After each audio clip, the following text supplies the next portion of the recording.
Итак, здравствуйте, друзья! Давайте немножко поговорим про заливку.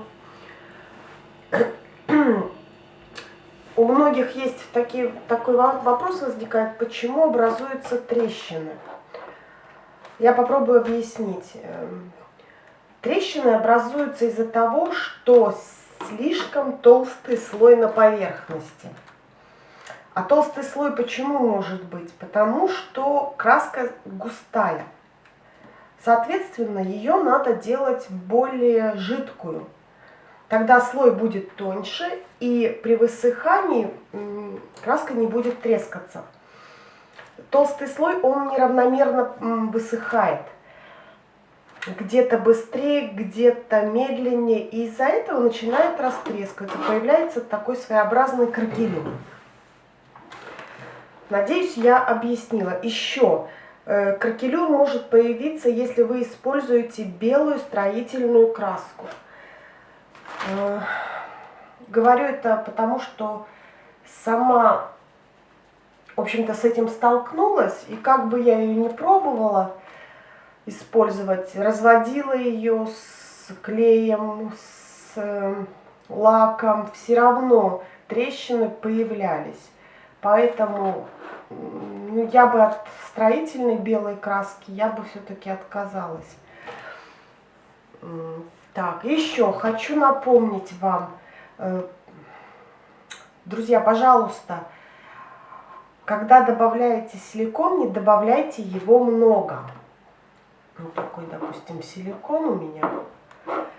Не нужно его лить. Его нужно капать, буквально 2-3 капли. И если у вас в работе используется, допустим, 4 цвета, то максимум, максимум во сколько цветов вы можете добавить силикон, так это 2 цвета, по 2-3 капли, все. А еще лучше в один цвет добавить 2-3 капли, и все будет нормально. Когда добавляете слишком много силикона, цвета перемешиваются, и получается серая такая масса, некрасивая.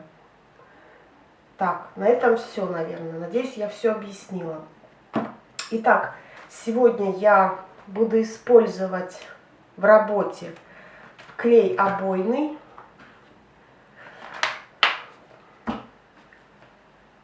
краски акриловые. Кстати, это флуоресцентные краски. Я вот их приобрела тут. Должно получиться очень ярко. Ну, посмотрим, что из этого выйдет. Так, также я буду черный и белый колер использовать.